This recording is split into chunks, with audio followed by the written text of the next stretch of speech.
सद्गुरु जय गुरुदेव। सद्गुरु जय गुरुदेव। जय गुरुदेव। जय गुरुदेव। इतनी शक्ति मुझे दो मेरे सतगुरु, तेरी भक्ति में खुद को मिटाता चलूं। इतनी शक्ति मुझे दो मेरे सतगुरु, तेरी भक्ति में खुद को मिटाता चलूं। इतनी शक्ति मुझे दो मेरे सतगुरु, तेरी भक्ति में खुद को मिटाता चलूं। इतनी शक्ति मुझे दो मेरे सतगुरु, तेरी भक्ति में खुद को मिटाता चलूं। चाहे राहों में कितनी मुसीबत पड़े, फिर भी तेरा दिया गीत गाता चलूं। चाहे राहों में कितनी मुसीबत पड़े, फिर भी तेरा दिया गीत गाता चलूं। दूसरों की मदद की जरूरत नहीं, मुझको केवल तुम्हारी मदद चाहिए। दूसरों की मदद की जरूरत नहीं, मुझको केवल तुम्हारी मदद चाहिए। लड़खड़ाए न मेरा कदम राह में, नाम का तेरे डंका बजाता चलूं। लड़खड़ाए न मेरा कदम राह में, नाम का तेरे डंका बजाता चलूं। नाव बोझल मेरी पूर्व के पाप से, सो न जाऊं यही डर सताता मुझे। नाथ बोझिल मेरी पूर्व के पाप से, सो न जाऊं यही डर सताता मुझे। नाव बोझिल मेरी पूर्व के पाप से, सो न जाऊं यही डर सताता मुझे। नाव बोझिल मेरी पूर्व के पाप से, सो न जाऊं यही डर सताता मुझे। चाह मुझको नहीं धर्म की अर्थ की, काम की मोक्ष की भी जरूरत नहीं। चाह मुझको नहीं धर्म की अर्थ की, काम की मोक्ष की भी जरूरत नहीं। उम्र भर तेरे गुणों की मस्ती रहे, तेरी महिमा निरंतर सुनाता चलूं। उम्र भर तेरे गुणों की मस्ती रहे, तेरी महिमा निरंतर सुनाता चलूं। इतना वरदान दे दो मेरे सतगुरु, खुद भी जागूं जगत को जगाता चलूं। इतना वरदान दे दो मेरे सतगुरु, खुद भी जागूं जगत को जगाता चलूं। इतना वरदान दे दो मेरे सतगुरु, खुद खुद भी जागूं जगत को जगाता चलूं। इतना वरदान दे दो मेरे सतगुरु, खुद भी जागूं जगत को जगाता चलूं। इतनी शक्ति मुझे दो मेरे सतगुरु, तेरी भक्ति में खुद को मिटाता चलूं। इतनी शक्ति मुझे दो मेरे सतगुरु, तेरी भक्ति में खुद को मिटाता चलूं। सतगुरु जय गुरुदेव। सतगुरु जय गुरुदेव। अखंड रूप से विराजमान परम पूज्य स्वामी जी महाराज के चरणों में मेरा कोटि प्रणाम। यहाँ पर उपस्थित एवं विश्व के समस्त प्रेमियों से मेरा साझा सद्गुरु जय गुरुदेव। उस मालिक की असीम दया कृपा जब जब इस धरा मंडल पर जीवात्माओं पर होती है, तब तक वो मालिक विशेष दया करके इन जीवात्माओं को जगा करके जो मनुष्य शरीर में बैठी हैं, इनको अपने घर, अपने सच्चे वतन पहुंचाते हैं। जब तक उस मालिक की मौत मर्जी ना हो, तब तक ये बड़ा मुश्किल है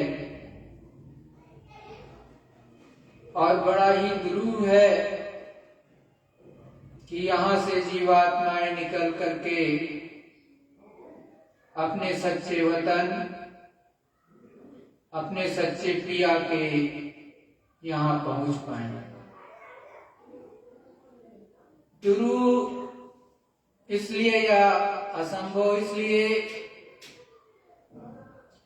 क्योंकि जब घर का रास्ता ही नहीं पता, किस रास्ते से हमें अपने घर वापस जाना है, तो कदापि ये जीवात्माएं अपने सच्चे वतन सत्यलोक धाम नहीं पहुंच पाएंगे। जब तक कि इसको सच्चा सद्गुरु, सच्चा नाम धन देने वाला कंज गुरु, पूरा गुरु नहीं मिलेगा, तब तक जब सच्चा गुरु मिल जाए और ये जीवात्माएं मचले नहीं, चंचलता न करें, अपने सद्गुरु को समर्पित होकर के अपने गुरु की एक एक वाणी को अंतर में धार करके उनके बताए हुए सत्य मार्ग पर जब ये सूरत, ये जीवात्मा जो मनुष्य तन में बैठी है, ये चलने लगेगी, तो अपने पिया को, अपने प्रभु को इसी मनुष्य शरीर में रहते रहते प्राप्त कर लेंगे। मनुष्य शरीर छूट जाने पर कुछ नहीं मिलता,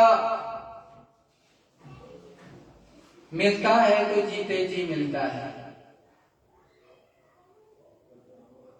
क्योंकि कमाई इसी मनुष्य शरीर के द्वारा होती है।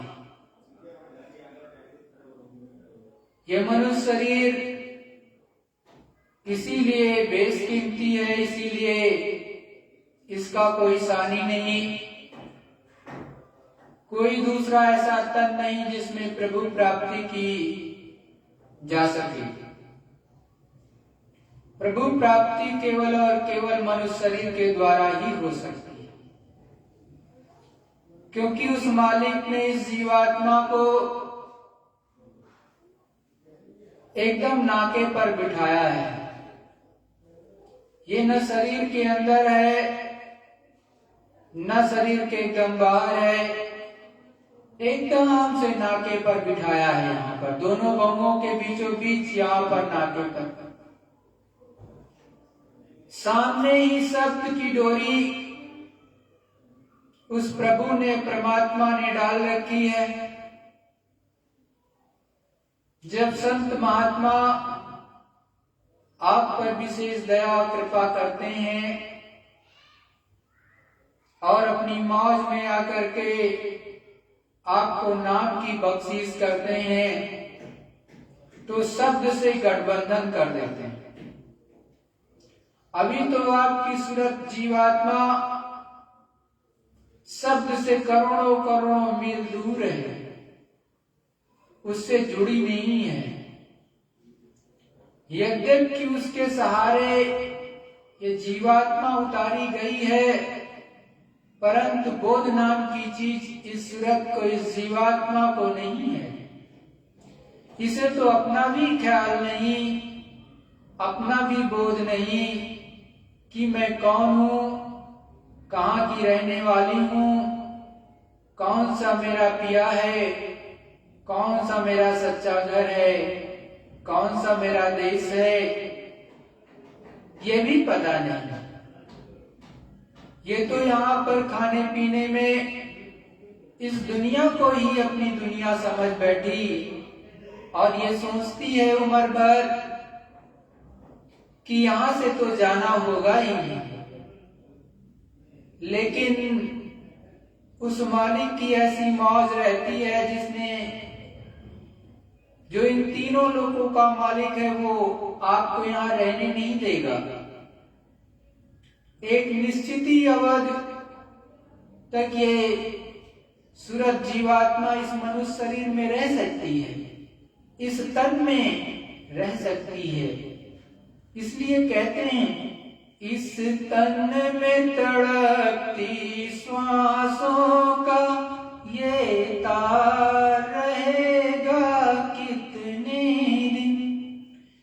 इस तन में जो श्वासें आ और जा रही हैं, ये कितने दिनों तक रहेंगे? ये तब तक ही चलेगी जब तक आपकी जमा पूंजी है श्वासों की पूंजी की, जो दी गई। जैसे ही श्वासों की पूंजी खत्म, वैसे ही ये खेल खत्म, वैसे ही मनुष्य शरीर धड़ाम से इस धरा मंडल पर जहां भी रहोगे, जो काम कर रहे होगे वो काम खत्म। वहीं पर कहोगे हार्ट अटैक हो गया, वहीं पर कहोगे सीने में दर्द हो गया, वहीं पर कहोगे कि इसकी तो श्वास ही रुक गई, ये तो अचानक हो गया। अरे भाई, जब समय पूरा हो गया तब तो जाना ही पड़ेगा। आप या डॉक्टर साहब कुछ नहीं कर सकते। डॉक्टर साहब तो तब कुछ कर सकते हैं जब ये सूरत जीवात्मा मनुष्य शरीर को चलाए रखे तब। जब मनुष्य शरीर से जीवात्मा ही बाहर चली गई, पूर्ण रूप से नाके पर नहीं रह गई, तो जो चलाने वाली शक्ति थी इस मनुष्य शरीर को, वही यहां से चली गई, तो मनुष्य शरीर क्या चलेगा? ये तो सड़ने लगता है। संतों महात्माओं की वाणी के अनुसार जैसे ही सूरत जीवात्मा इस मनुष्य शरीर से निकाल करके बाहर की जाती है, तत्पश्चात आपका मनुष्य शरीर सड़ने लगता है। घंटा, 2 घंटा, 4 घंटे, 10 घंटे रखोगे, घर के अंदर तो बदबू आने लगेगी। इसीलिए जितनी जल्दी हो सकता है इसको बाहर कर देते हैं निकाल करके। तो प्रेमियों, ये जो सूरत अभी जगमग जगमग कर रही और आपका मनुष्य शरीर भी देखने लायक, सभी बड़े प्रेम से आपसे मिलते हैं इस जगत में आकर के। लेकिन मनुष्य शरीर से ये जीवात्मा के निकल जाने के बाद में यही मनुष्य शरीर देखने लायक नहीं रह जाता। घर परिवार वाले भी देखते हैं तो मुंह सिकोड़ लेते हैं या दूसरी तरफ कर लेते हैं, कहते हैं अब देखा नहीं जाता, अब तो डर लगने लगा। तो सोचो, जिस मनुष्य शरीर को आप सबसे ज्यादा चाहते थे उसी से डरने लगते हो, तो इसमें जो बैठी हुई जीवात्मा है मुख्य वो होती है। उसके निकलते ही ये सारा संसार इस जीवात्मा के लिए अलग, क्योंकि ये अलग हो जाती है, ये संसार आपका पूर्ण रूप से छूट जाएगा, ये मृत्यु लोक पूर्ण रूप से छूट जाएगा। ये सूरज जीवात्मा इस अपने तन को भी छोड़ देगी और ऊपर में इसका हिसाब होता गगन मंडल में, ऊपर जाएगी धर्मराज के दरबार में, वहां पर होगा फैसला। लेकिन जब तक ये इस तन में है तब तक यही शरीर जगमग जगमग करता रहता है, लाइट मारता है, और नहीं तो सारी आभा खत्म इस शरीर की। तो हमको और आपको, इस जगत के हर मनुष्य को, हर प्राणी को, जो मनुष्य शरीर में बैठा हो, जो चाहे स्त्री हो या पुरुष हो, उसको समान रूप से उस प्रभु प्रिया, उस अल्लाह गॉड खुदा को पाने का हक है। वो उस मालिक को, अपने खुदा को, अपने गॉड को, अपने पिया को, अपने ईश्वर को, अपने परमात्मा को प्राप्त कर सकता है। लेकिन विधि से खोजोगे तब तो वो मिल जाएगा, दरवाजे पर बैठ करके खोजोगे तो मिलेगा, दरवाजा छोड़ करके पूरब पश्चिम उत्तर दक्षिण चले जाओगे तो कदापि नहीं मिलेगा। वो पिया, वो मालिक से मिलने का सच्चा रास्ता आपके अंदर से गया है, किसी ईंट गारे पत्थर के बनाए हुए पुतले के अंदर से नहीं गया है, आपके अंदर से गया है। मनुष्य मंदिर, यही जिस्मानी मस्जिद, यही सच्चा चर्च, यही सच्चा गुरुद्वारा है जो आपका शरीर है। इसी में से प्रभु प्राप्ति का सच्चा रास्ता गया है, और उसके द्वारा उस पर चल करके आप उस प्रभु परमात्मा को प्राप्त कर सकते हो। इसके अलावा दूसरा कोई रास्ता नहीं। इधर उधर जाओगे तो कुछ मिलेगा नहीं। जिन्होंने खोजा उन्होंने कहा और बताया, जिसको मिला, खोजरी पिया को निज घट में। साफ साफ संत महात्मा कहते हैं कि उस मालिक को, उस पिया को, उस प्रभु को इस घट में, अपने मनुष्य शरीर से जो रास्ता गया है उसी के द्वारा खोजो। फिर कहते हैं, जो तुम पिया से मिलना चाहो तो मत भटको जग में।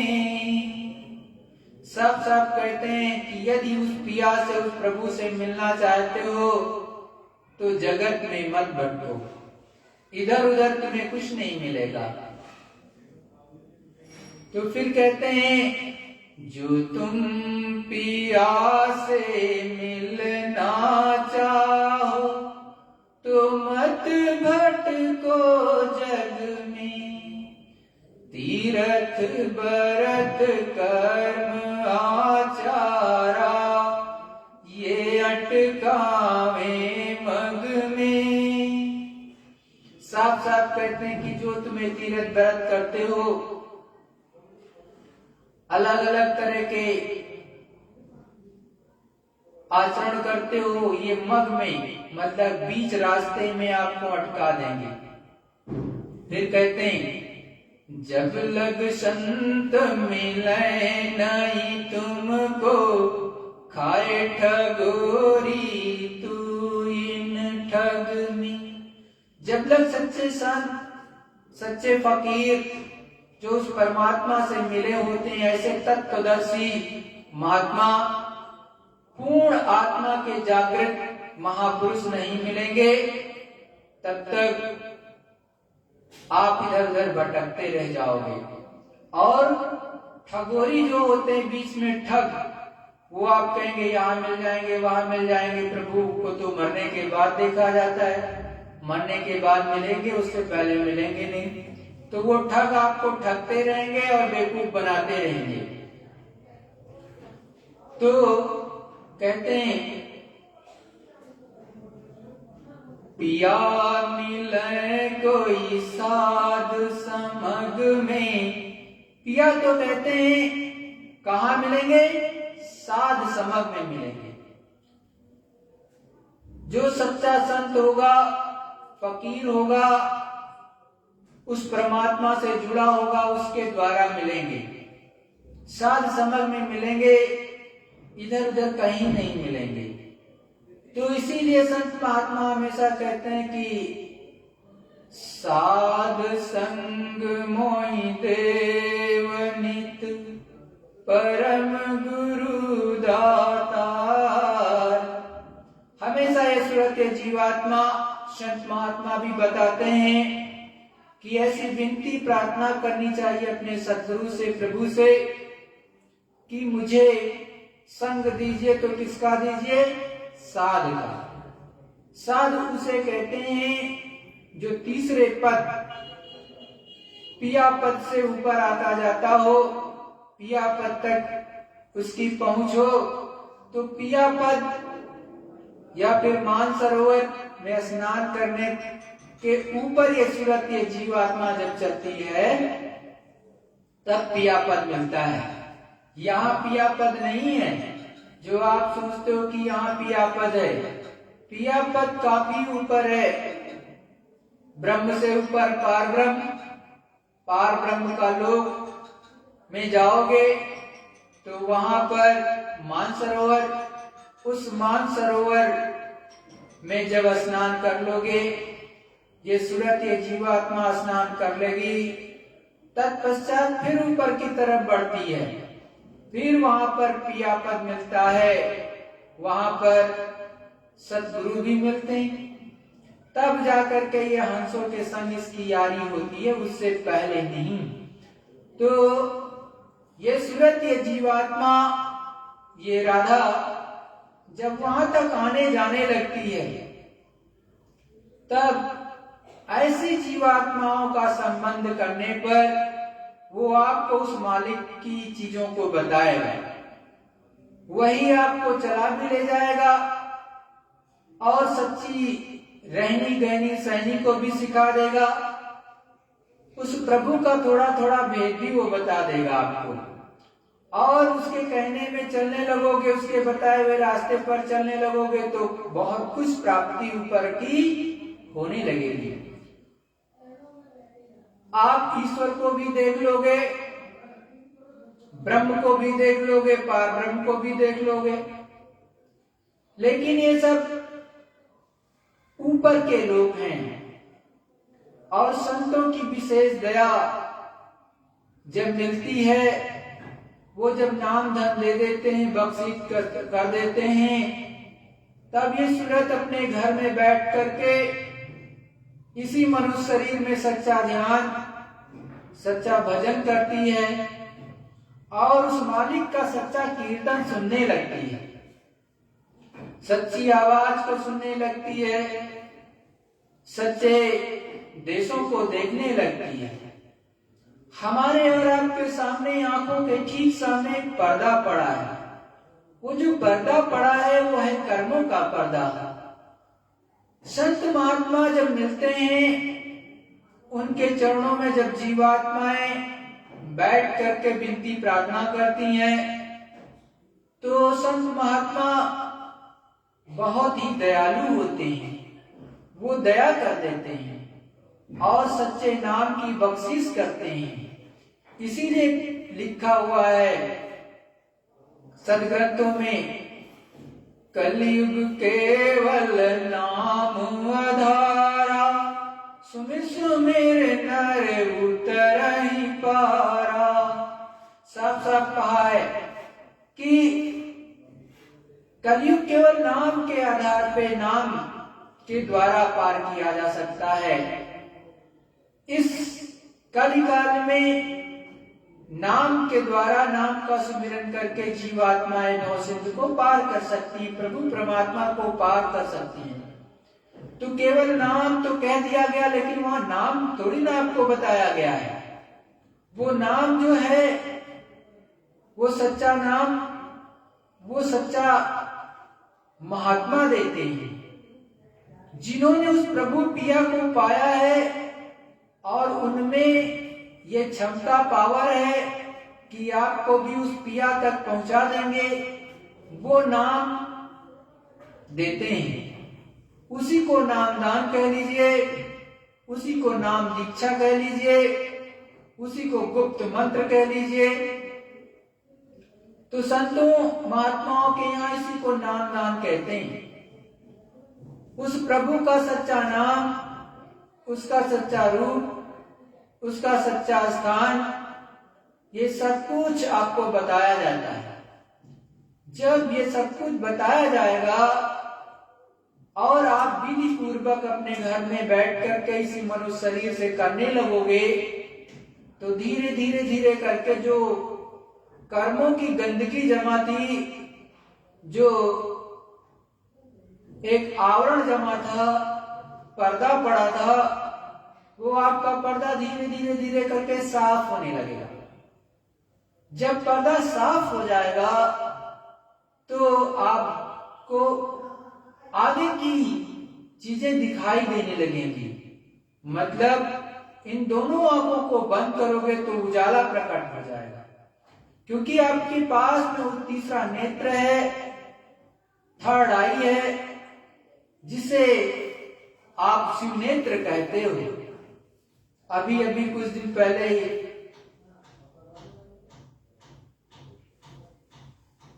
शुक्रवार के दिन महाशिवरात्रि थी। सबने पूजा पाठ किया बड़ी विधि विधान से। तो संतों महात्माओं ने समझाया महाशिवरात्रि किसको कहते हैं। महाशिवरात्रि उसको कहते हैं जिस दिन शिव जी ने अपनी दिव्य नेत्र को खोला था। दिव्य नेत्र मतलब उनकी थर्ड आई खुली, उन्होंने उस प्रभु परमात्मा का दर्शन दीदार किया, उसको महाशिवरात्रि कहते हैं। उसी तरह से जिस तरह से शिव भगवान ने अपनी दिव्य दृष्टि को बड़े तप के द्वारा उस प्रभु का सच्चा ध्यान करके खोला, उसका सच्चा सुमिरन करके खोला, उसी तरह से आपके पास में भी शिव नेत्र है, थर्ड आई है। आपकी भी महाशिवरात्रि उसी दिन होगी। जितनी भी जीवात्माएं इस धरा मंडल पर हैं, उनकी भी महाशिवरात्रि उस दिन होती है जिस दिन उनका दिव्य नेत्र, ज्ञान चक्षु, थर्ड आई खुलती है। तब वो प्रभु परमात्मा के दर्शन करती है, दीदार करने लगती है उस मालिक का, और बहुत खुश होती है। तब जाकर के सदग्रंथों में संतों ने जिन्होंने पाया उन्होंने लिखा, इसीलिए गोस्वामी जी ने जब पाया तो उन्होंने भी लिखा, मूंध्यो नयन त्रिसित पुन भायऊ पुनिक चितवत कौशलपुर गयऊ मोहि बिलोक राम मुस्काहि विहसत तुरत गयव मुख माहि। गोस्वामी जी ने भी यही कहा कि मैंने बाहर की आंखों को बंद किया और ऊपर की तरफ अपनी दृष्टि को से देखना प्रारंभ किया। पुनिचितवत ऊपर की तरफ देखने लगा, और जब हमारी दिव्य दृष्टि खुली तब कहां पर निकल करके गया मैं, कौशलपुर ऊपर में गया। कौशलपुर है, अयोध्या ऊपर में है, नीचे में भी है, लेकिन ये ऊपर गगन मंडल में भी है। तो जब जहां से रामचंद्र जी आए इस धरा मंडल पर, तो उनका लोग ऊपर में भी है। तब ऊपर में मैं पहुंचा कुशलपुर में, और वहां पर रामचंद्र जी मुझे देख करके मुस्कुरा दिए और फिर बड़ी प्रसन्नता से बातचीत हुई और फिर आगे जाने का रास्ता दिया। तो जिन संतों महात्माओं ने पाया उन्होंने बताया हमको और आपको कि अपने घर में ही बैठ करके सच्चा ध्यान भजन सुमिरन करके सच्चे चित्त को के द्वारा शांत मन से उस प्रभु परमात्मा को प्राप्त कर सकते हो, और नहीं तो भटकते रहो इधर उधर, कुछ मिलने वाला नहीं है। तो ठग तो हर जगह बैठे हैं, इस दुनिया में ठगों की कमी नहीं, जिधर जाओगे उधर ठग। तो संत और महात्मा बड़े प्रेम प्यार से नाम दान देते हैं। कोई कोई मौज में आ जाए तो किसी को भी दे दे, लेकिन वो भी बहुत चतुर और चालाक होते हैं। वो देख करके ही देते हैं कि ये हमारा बच्चा जो है वो आगे चल करके भजन ध्यान सुमिरन करेगा कि नहीं करेगा, किसी लायक है भी कि नहीं है। वो ये सारी चीजें ठोक बजा लेते हैं बहुत कुछ। और गुरु चाहे तो किसी को भी मोड़ दे। वाल्मीकि जी से जब उनके गुरु पहली बार में मिले तो गुरु को ही बांध दिया था, पेड़ से बांध दिया था, और उनको पेड़ से बांध दिया। और जब कुछ प्रश्न उन्होंने किए, प्रश्न का जवाब लेने के लिए वो अपने घर गए वाल्मीकि जी, तो घर वालों ने उनको उत्तर दिया। उत्तर को पाने के बाद वो बहुत मायूस हो गए और आकर के सप्तऋषि से जो कि बंधे हुए थे उनको वाल्मीकि जी ने आकर के बताया। तो कहा देखा आपने, आपके घर वाले भी इसमें शामिल नहीं हैं, आप क्या करोगे। तो फिर कुछ सत्संग उन्होंने सुनाया, वाल्मीकि जी का हृदय बदल गया और तब उन्होंने सत्पथ पर चलना शुरू कर दिया। सच्चा नाम दान भी उनको मिला। तब उन्होंने कहा, रामायण में भी लिखा गया,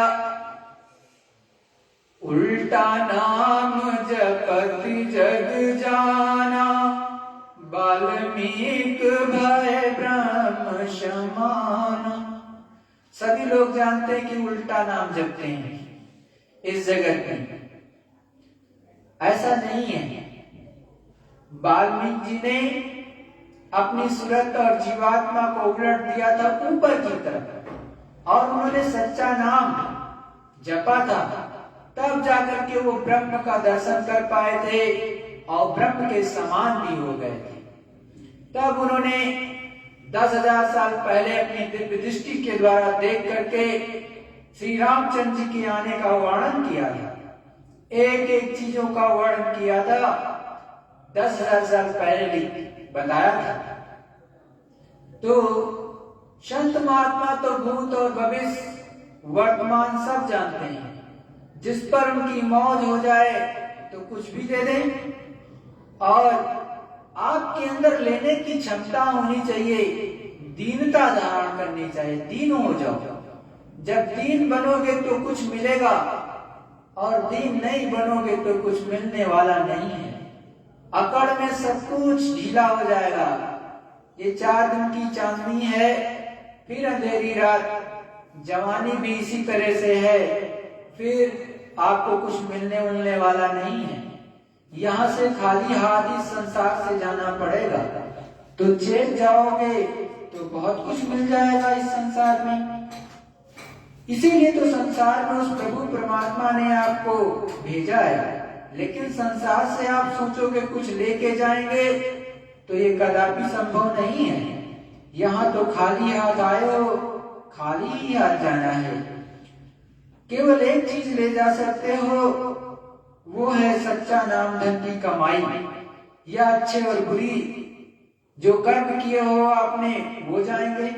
अच्छे और बुरे कर्म आपके लिए बेड़ियों का काम करेंगे। लेकिन अगर आपने नाम धन कमा लिया तो आपकी जीवात्मा का कल्याण हो जाएगा, नहीं तो यहाँ के कष्ट सहने पड़ेंगे आपको। सद्गुरु जय गुरुदेव। प्रेमियों, ये गुरु महाराज का सत्संग 19 जुलाई 1964 ग्राम झुलिया गोरखपुर सायंकाल 4 बजे का। इस संसार में कष्ट ही कष्ट है। आज हमको मनुष्य जीवन ग्राम या शहरों में बड़े भाग्य से प्राप्त हुआ है। मनुष्य जीवन में हमारी आत्मा को भेज दिया गया।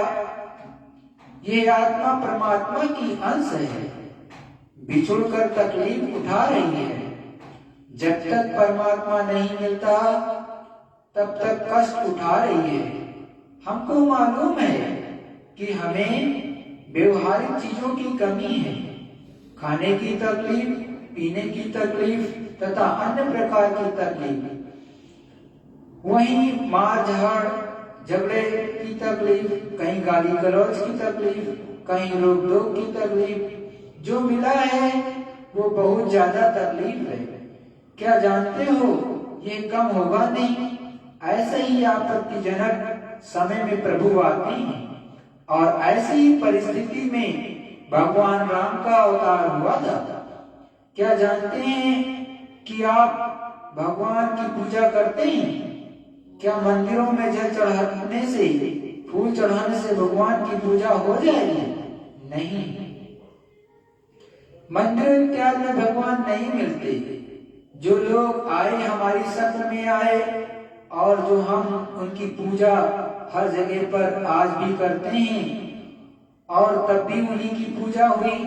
हमको वे लोग सत्मार्ग का, हमारी आत्मा के कल्याण का उपदेश दिए।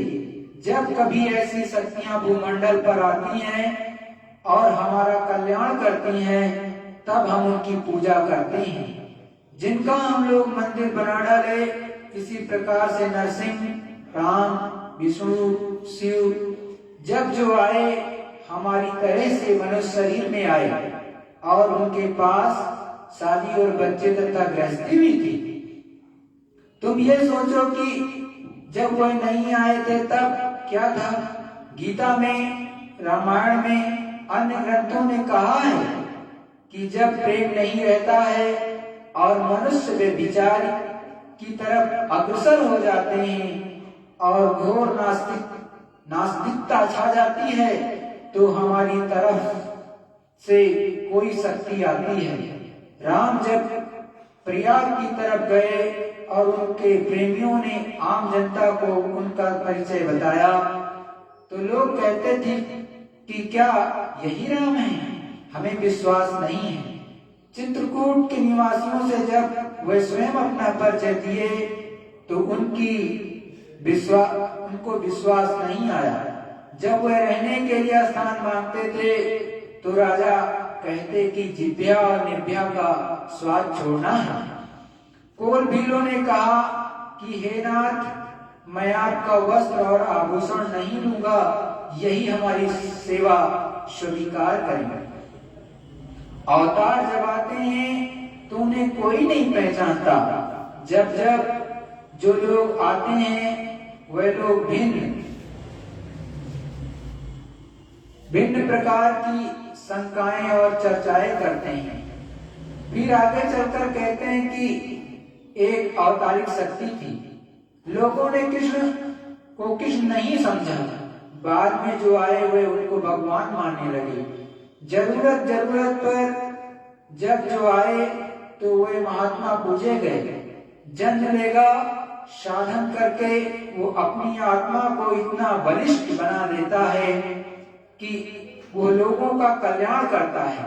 मिट्टी की नहीं, पत्थर की पूजा नहीं होती है, चलते फिरते की पूजा होती है।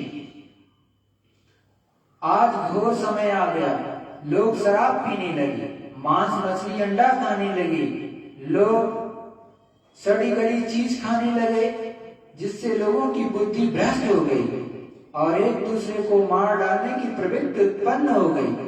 प्रेम रह ही नहीं गया, व्यभिचार की भावनाएं उत्पन्न हो गई, लोग एक दूसरे को खत्म कर देने के लिए समय ढूंढते हैं। हमारे हृदय में एक दूसरे के प्रति प्रेम नहीं रह गया। दिल और दिमाग दोनों जख्मी हो गया। मवाद में कराहता है, वो तकलीफ में चीखता है, मार देता है, गाली देता है।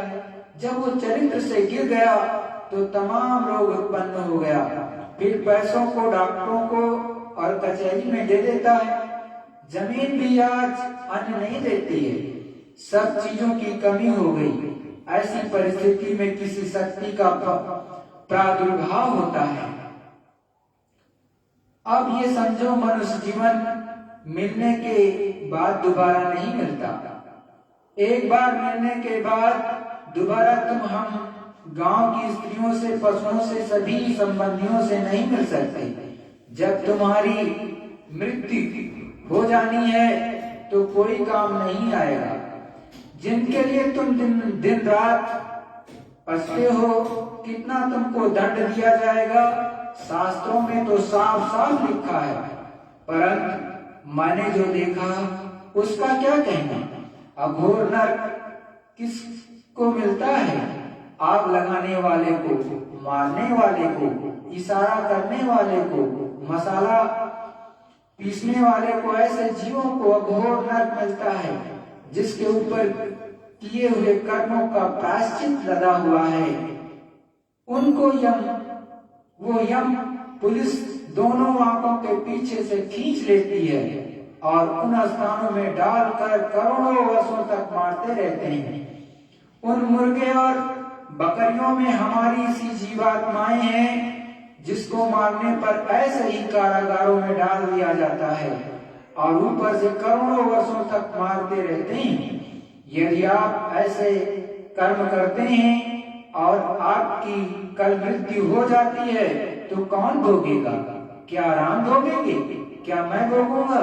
नहीं, यहाँ का नियम है, जो भी आदमी जो कर्म करेगा उसका फल भोगना होगा। यदि आप दवा देते हैं, किसी को छाया देते हैं, पानी पिला देते हैं तो आपको भी मिलेगा। हर एक मनुष्य को अपने किए का फल मिलता है। वे नरक इन दो आंखों से नहीं देखे जा सकते हैं, बल्कि दूसरी आंखों से देखा जाता है। आप करते रहते हैं लेकिन कहते रहते हैं कि मरने पर बैकुंठ स्वर्ग मिलेगा। अरे कोई देखा है? और यह देखा तो कहा भी है। लोग आनंद ढूंढते फिरते हैं, पैसों में, मकान में, साइकिल, हवाई जहाज पर आनंद नहीं मिला। वो आनंद जो तुम्हारा है वो भौतिक चीजों में नहीं है। आए मनुष्यों, इस किराए के मकान को छोड़ते समय यदि तुम जमीन, धन, औरत, बच्चे सब कुछ चढ़ा दो कि हे भगवान बचा देना, तो ऐसा नहीं होता। हर एक मनुष्य को अधिकार है कि मनुष्य जीवन में बैठकर कल्याण कर सकता है। ये सिर्फ महात्माओं से मालूम हो सकता है कि परमात्मा कितनी दूर है। उनके संपर्क से कलह, मुर्दा, मांस, जीव हिंसा, रोग, दुख सभी छूट जाएगा और तुम्हारा कल्याण हो जाएगा। ना मालूम कब श्वास निकल जाए, वही बताएंगे कौन कौन कर्म करते हो। एक ऐसी ताकत जो चेतन है, देखने वाली है, मौजूद है। वो आपको 24 घंटे देखती है। उनके गुप्तचर आपके कामों को नोट करते रहते हैं और अंतिम सांस तक नोट करते रहेंगे। मार दिया, भगा दिया, बकरा मार दिया, प्यासे को पानी दिया, भूखे को अन्न दिया, ये सब कर्म जो आपने अच्छा या बुरा किया वो नोट रहता है। एक वकील साहब थे, जब वो गए तो आने के पहले वे प्रार्थना करते थे कि थोड़े दिन के लिए और छोड़ दो ताकि मैं कुछ पूर्ण कर लूं, क्योंकि जीवन भर धोखा देना ही उनका काम था। जब उनका हिसाब होने लगा तो बहुत सोचने के बाद उन्होंने कहा कि मैंने कन्यादान दिया था, वो नई नोट है।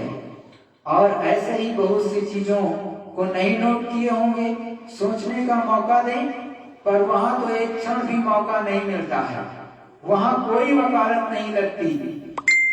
जो काम करोगे सबका बदला देना पड़ेगा, उसको उसी तरह से यातनाओं के बदले यातना भुगतना पड़ेगा। ये नाना प्रकार के दारुण दुख इसी संसार में मिलते हैं, सांप, बिच्छू, गोजर इत्यादि योनियां। हम किसके लिए लड़ते हैं? हमारा यहाँ क्या है? तमाम युगों से सतयुग, द्वापर, त्रेता हम आए और कर्म फल लेते रहे। खाना, कपड़ा इत्यादि तो प्रारब्ध से मिलता है, परंतु हम सबका प्रारब्ध पर विश्वास नहीं रह गया। महात्मा ही केवल ऐसे हैं जो हमको परमात्मा पर विश्वास करा दें। यदि भाग्यवश हमें मिल जाए तो अब बिना पुण्य के जखीरे से महात्मा नहीं मिल सकते। नाना प्रकार की आलोचना करने लगे, पाप पुण्य से महात्मा ही बचा सकते हैं। तो मेरी बात सुन लो, इस कलयुग में अब केवल महात्मा ही बचा सकता। ये 5 आने की तकलीफ है, जिसमें अन्न, धन, कपड़ा इत्यादि की इतनी कमी है। अभी और कितनी आएगी, जबकि 11 आने पीड़ा शेष रह गई है। गांव के निवासियों, ऐ मनुष्यों, तुमको बताया जाए कि प्रेम क्या है, आनंद कहाँ मिलेगा, धर्म क्या है, तो मान सकते हो। भगवान को तो लोग संशय से मानते हैं। 2 साथी बुरा कर्म करने के बाद मजिस्ट्रेट के सामने लाए गए। उनके ऊपर पहले तो पुलिस की बड़ी मार पड़ी, उसके बाद 3 साल की सजा हुई। उस कोठरी में उनको नींद नहीं आती थी, दुख से करा उठा भगवान। तो दूसरे ने कहा, भगवान कहाँ है? इस पर कहा कि चुप रहो, वरना ये निकल आएगा तो बड़ी मार मारेगा। मुल्ला की तरह से तुम जायका लेते हो। महात्मा महान शक्तियां आई और वे तुम्हारे सामने से निकल जाती हैं। महात्मा महान शक्तियां आई और वे तुम्हारे सामने से निकल जाती हैं। आए इंसान, 4 खान 84 से निकलकर तुम्हें जन्म दे दिए। यदि राजापुर गांव में रहकर गोस्वामी जी प्राप्त कर सकते हैं तो आपको भी मिल सकते हैं। और उन्होंने कहा साफ शब्दों में, गुरु बिन भानित तरह न कोई, जो बिरंच शंकर सम होई। महात्मा मिल गए तभी तो परमात्मा मिल गए। यदि वह महात्मा दया करके आपको रास्ता बता दें तो। कुछ लोग साकार निराकार में झगड़ा करते हैं। यदि आंख बंद कर दो तो निराकार, यदि खोल लो तो साकार। इसी तरह से हर एक आदमी में दिव्य दृष्टि, ज्ञान चक्षु, शिव नेत्र ब्रह्मा विष्णु की तरह से मौजूद है। यदि खुल जाए तो रहस्य सामने। यह रहस्य रघुनाथ कर बेगी न जाने कोई। दिव्य दृष्टि के द्वारा विष्णु भी साकार और यदि बंद तो सब निराकार। इस दृष्टि के खुलने पर प्रभु आपके लिए साकार है और आप में आत्म शक्ति का विकास है। दैवी शक्ति जिनमें प्रकट हो गई तो वही महात्मा है। मैं आपको चोरी व्यभिचार नहीं सिखाता।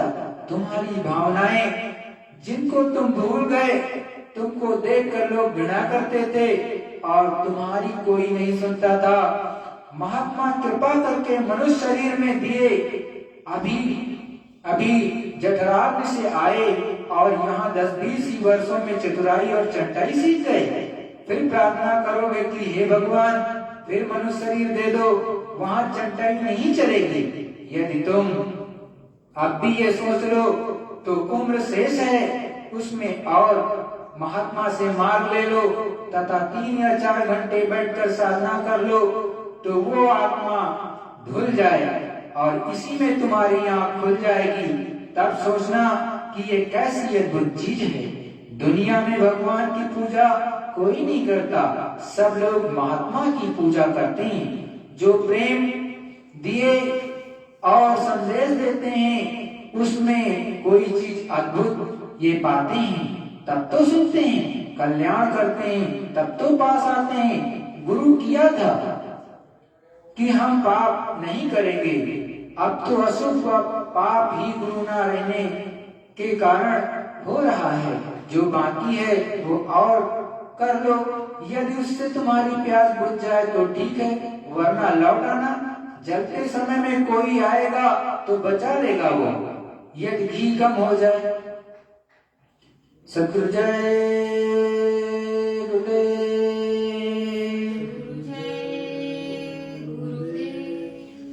देखो प्रेमियों, संत महात्मा सदा हर एक मनुष्य का कल्याण चाहते हैं। वो हर तरह से जीवात्मा को समझाते हैं, मनुष्यों को समझाते हैं कि किसी तरह से तो ये जीवात्माएं सुधर जाएं, किसी तरह से रास्ते पर चल पड़े, किसी तरह से वो जो दुख दर्द है, जो असहनीय है पीड़ा, जो ये हर जीवात्मा ऊपर जाती है, जो बुरे कर्म करती है, उसको सहना पड़ता है, तो उससे बच जाता है। जो मान जाते हैं, जो गुरु की, सच्चे गुरु की बात को मान लेते हैं, वो बच जाते हैं। जो नहीं मानते हैं वो फंस जाते हैं। इसीलिए संत महात्मा देखो कह रहे कि 10-20 सालों में ही यहाँ आकर के इस पृथ्वी मंडल पर और चंटाई चालाकी सीख जाते हो, मरने मारने पर उतारू हो जाते हो, लेकिन उससे आपको कुछ मिलेगा नहीं, क्योंकि आपके हर कर्म चाहे अच्छे से अच्छे करो, चाहे बुरे से बुरे करो, वो अदृश्य शक्ति नोट करती रहती है।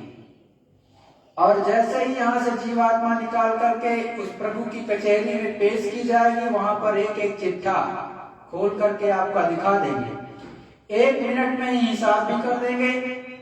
और वहां चाहे वकील हो, चाहे डॉक्टर हो, चाहे इंजीनियर हो, चाहे आप कोई भी पद पर हो, वहां आपकी कोई चंटाई चालाकी नहीं चलेगी, वहीं वहां कोई वकालत नहीं चलती।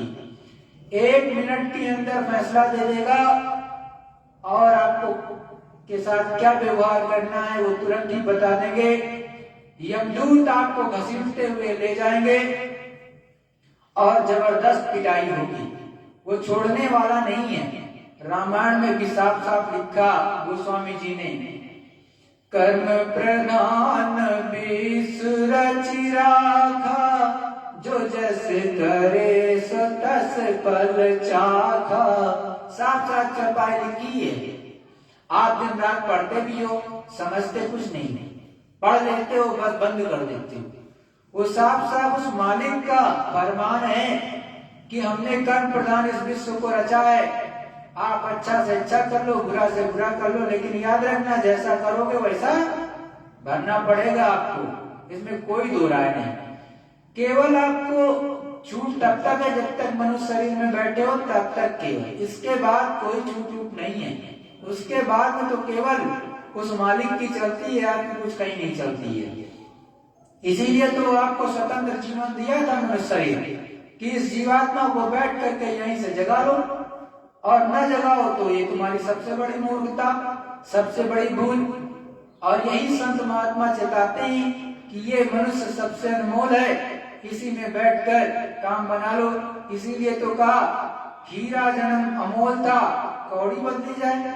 हीरे के जैसा अनमोल मनुष्य शरीर मिला था और इसको कौड़ियों के बदले आपने बदल दिया। तो हर एक मनुष्य जाति से, हर स्त्री पुरुष से हाथ जोड़ करके विनती निवेदन कि संतों की वाणी को अपने अंदर उतारो। और देखो संत महात्मा जिनकी दिव्य दृष्टि खुली है, जो ऊपर तक आते जाते हैं, वो साफ साफ कहते हैं कि अभी दुख तकलीफ ज्यादा नहीं आया, अभी तो अन्न धन की कमी भी नहीं पड़ी, आगे पड़ने वाली है। अभी तो कहते हैं एक आने की, जो आप देख रहे हो दुख तकलीफ एक आने की है, अभी 12 आना बाकी है। तो 12 आना जब होगा तब क्या हाल होगा, क्योंकि वो तो 16 आना, 1 रुपए में 16 आना मानते हैं। 4 आने तो माफ कर देते हैं, लेकिन 12 आना आपको भोगना पड़ता है। तो वो तो कहते हैं एक ही आना आया है, तो 11 आने भी बाकी है, तो उसमें क्या आपका हाल होगा। ये तो वो जाने जिनकी दिव्य दृष्टि खुली है। तो क्या यहाँ पर आप कैसे रहोगे, कैसे क्या करोगे, सोचने और विचारनी है। आपको विचार करना चाहिए शांत मन से। और देखो ये जीवन निकल जाएगा, कुछ नहीं मिलेगा। जो भी आपको मिलता है वो आपके श्वास पर जो प्रारब्ध बना है उससे मिलता है। आपको सोचते हो कि इस दुनिया में कोई आपको खिलाता है, पिलाता है, नहीं, गलत है। जो प्रारब्ध में लिखा है आपके मिलेगा उतना ही। संतों महात्माओं ने बड़े साफ शब्दों में कहा कि कर्म करते जाना, हाथ हिलाते जाना, जो आपके प्रारब्ध में लिखा है उस प्रभु ने, परमात्मा ने, वो तुमको मिलेगा, वो निश्चित मिलेगा। तो आप किसी के ठेकेदार नहीं हो, ठेकेदार मत बनो, वो मालिक। देखो इस विश्व में न जाने कितने जीव जंतु हैं, स्त्री पुरुष हैं, ये बहुत बड़ा कारखाना है। ना कोई एक कंपनी उनको खाना देती है, ना कोई एक गवर्नमेंट देती है। हकीकत में वो प्रभु परमात्मा ही है, जिनको कोई नहीं जानता। जंगलों में रहते हैं, भीड़ों में रहते हैं, कंदराओं में रहते हैं, उनको भी खाना भोजन मिलता है किसी न किसी तरह से। जिस रूप में उनको मिलना है उस रूप में मिलता है। तो आप किसी के ठेकेदार नहीं हो, प्रभु परमात्मा ही है जो सबको सब कुछ देता है। तो उसी के आधारे सहारे रहो और अपना निज काम कर लो। सतगुरु जय गुरुदेव।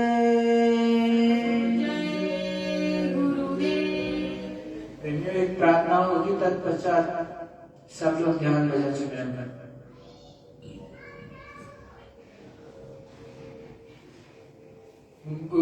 गुरुवाणी में अमृत भरा है, ओ जमाने में मिलता नहीं है। गुरुवाणी में अमृत भरा है, वो जमाने में मिलता नहीं है।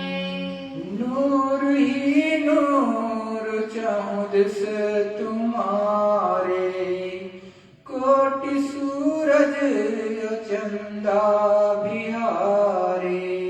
नूर ही नूर चौदिस तुम्हारे, कोटि चंदा और सूरज बिहारे।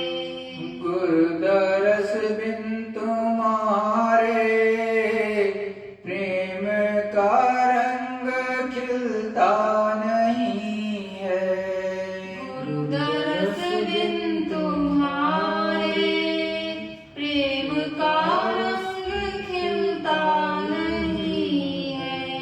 तूने त्रिभुवन अनेकों बनाए, सृष्टि चलती है तेरे चलाए। तूने त्रिभुवन अनेकों बनाए, सृष्टि चलती है तेरे चलाए। नाथ तेरी कृपा बिन कहीं भी एक पत्ता भी हिलता नहीं है। नाथ तेरी कृपा बिन कहीं भी एक पत्ता भी हिलता नहीं है। तूने त्रिभुवन अनेकों बनाए, सृष्टि चलती है तेरे चलाए। तूने त्रिभुवन अनेकों बनाए, सृष्टि चलती है तेरे चलाए। नाथ तेरी कृपा बिन कहीं भी एक पत्ता भी हिलता नहीं है। नाथ तेरी कृपा बिन कहीं भी एक पत्ता भी हिलता नहीं है। हाथ पकड़ा है तुमने हमारा, हमको केवल तेरा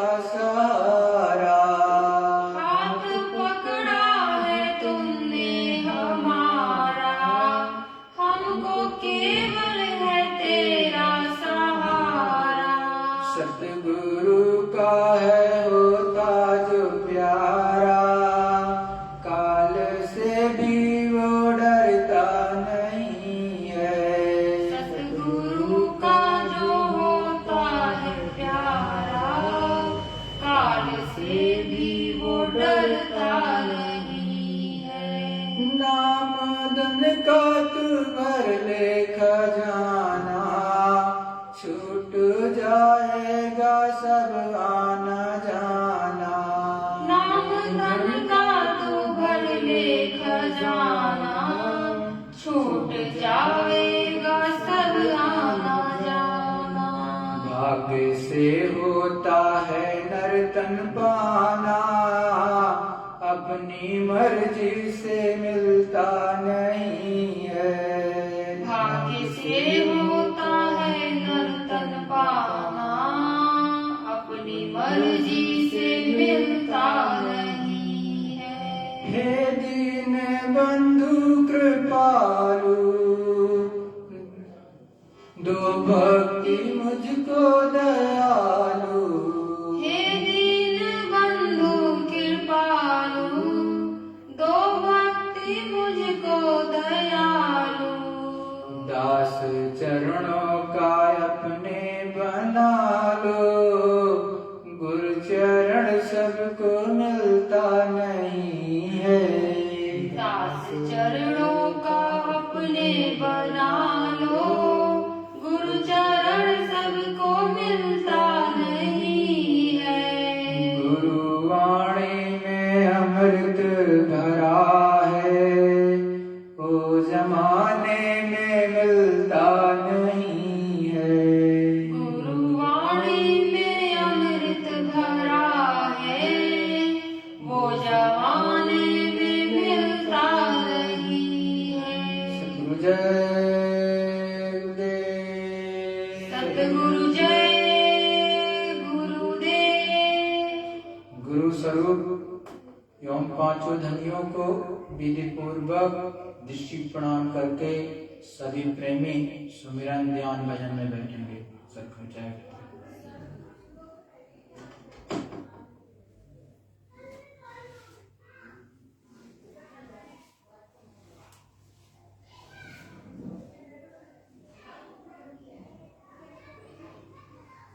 चलो ले लो।